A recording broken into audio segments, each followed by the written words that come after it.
So depending on what circles you run in, the concept of using rituals in your business may be completely common and everyone you know is talking about it, or it could be totally foreign and sound like a bit of a weird idea. So I wanted to bring this forward as today's topic for Creatrix Conversations because it is my hope that more and more people all over the world will return to a sense of sacredness in everything that they do. And that goes for their work and their relationships and their home life and really how we approach each day and using rituals and ceremonies as a way to get our own energy clear and to commemorate special occasions and to really include it in any kind of plan that we're making.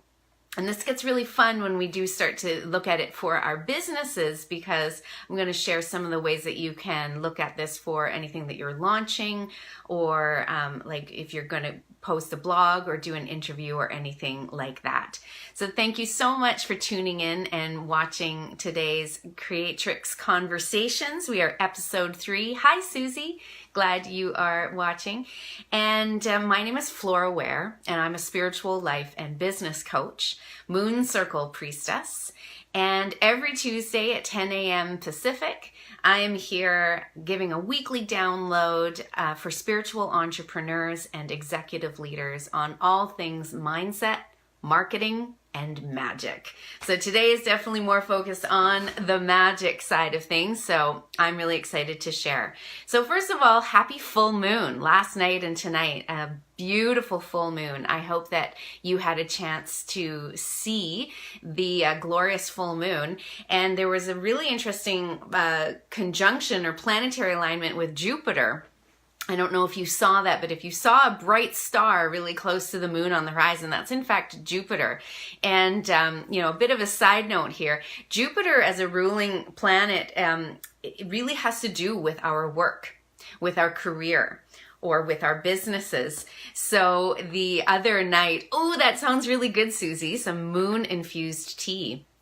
Yeah, the other night I was moonbathing through the window of my bedroom, and the moon was on my left side, and Jupiter was on my right side, and I felt like I was having this really interesting meeting with the two of them, and especially with the masculine being represented by that right side, and Jupiter, king of the gods, and then the moon is like goddess Artemis on my feminine and left side. So I had some really interesting downloads and uploads from that experience. And so that was also why I thought today I have to talk about rituals in business, because here we are in this amazing full moon. Now, you don't have to do your rituals according to the lunar phase, although I do recommend it.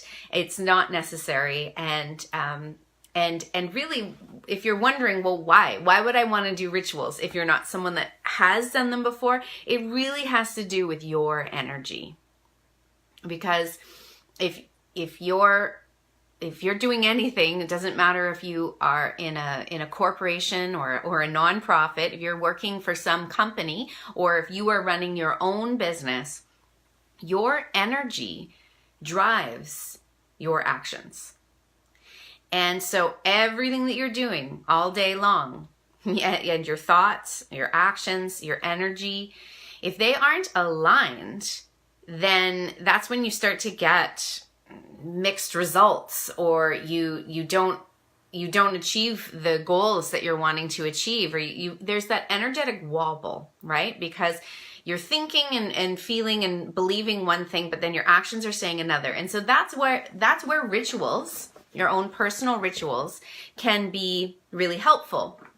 So just, off the top of my head, why some of the things that we want to use rituals for, well, then I think one of the most popular reasons that people do rituals is for attraction and manifestation. That's like the number one. If you talk to most people when they want to do a ritual, it's because they're wanting to bring something in.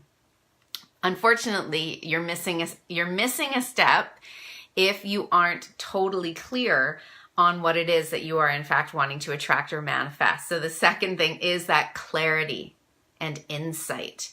And rituals are a great way to gain that clarity and insight because you're connecting with your inner wisdom. I'm sure you can relate, Susie, right? One of my clients regularly has business meetings with her higher self. And I love that. And she does that in a ritual because she's connecting with her own inner wisdom. Hello, Toby. Glad you are watching today. So the third one is healing.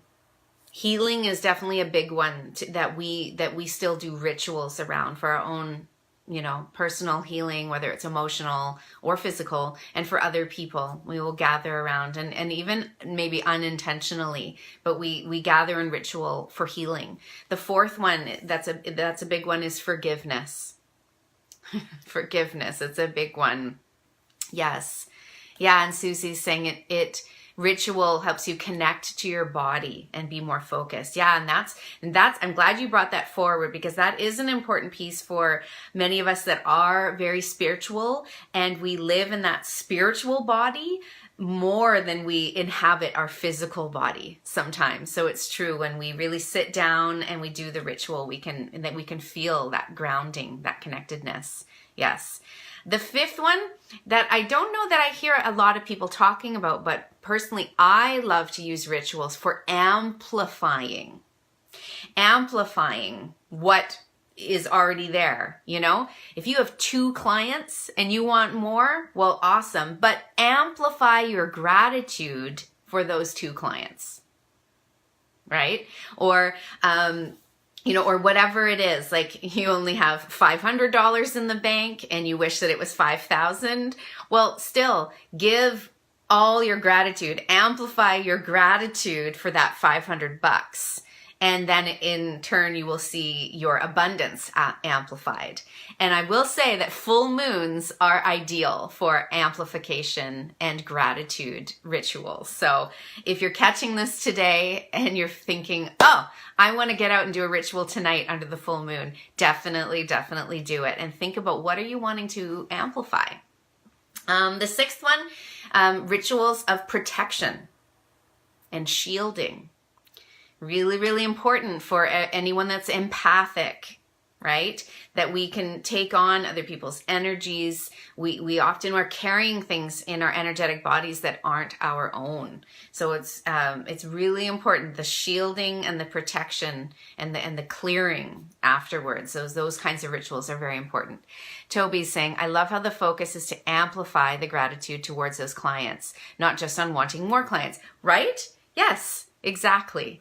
Give those 2 clients, to go back to my example, the best possible experience that you can give them, because word of mouth is still the best marketing technique.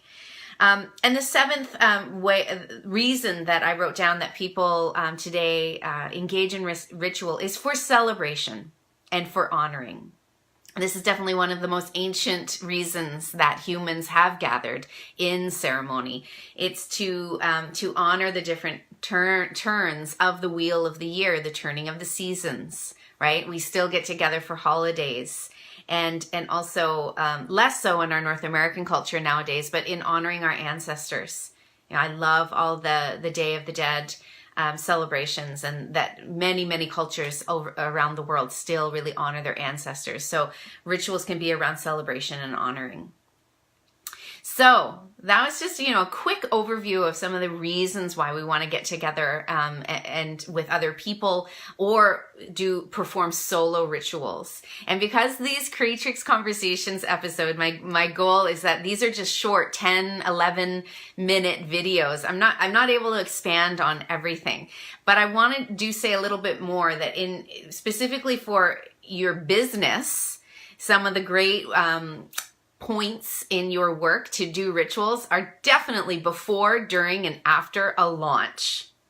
You want to be really connected to your intentions and have your energy be very aligned when you are in a launch. So I've done many specific and shared with my clients around launch rituals before, during, and after. So that's a really important piece. Also, like some kind of magnetism ritual that before you publish a blog, or before you post something important, before you give an interview, right? Last week I was talking about how to be your own PR agent and to get those speaking opportunities, to get those interviews. So really important to do an energy ritual before you go on to give that interview. Another reason, onboarding a new client, closing out a new client, and then of course, yes, attracting a new client. These are all great places in your business to bring in rituals. So if you want to learn more, I have created, I'm just going to drop the link in here. I've created a magnetic clarity ritual guide that has 5 rituals specifically for spiritual entrepreneurs. And I'm going to drop the link right here. It's free for you to grab. And I would love to hear your feedback after doing some of these rituals, because I know that some of the women after doing a few of these rituals have seen incredible results in their business, literally within days. So check that out if you don't already have it. I think that who is watching already does have it. If you've been inspired by this episode, please hit share and share this with your friends. I'm definitely wanting more and more people to tune in to Creatrix Conversations, so I thank you for your support that way. And also if you've been watching, let me know in the comments, what are some of your favorite rituals to do, either in your personal life or your professional life, because I love having this conversation and seeing more and more women openly sharing about how they are deepening into their spirituality and expressing it through their business, even if it's indirect, with their own energy, and how how grounded you are in your own beliefs and everything, and in your great work in the world, right? Okay, thank you so much for watching. Again, grab your free copy of my ritual guide, and I hope that you have a great day. I will see you next Tuesday at 10 a.m. Pacific. Bye for now.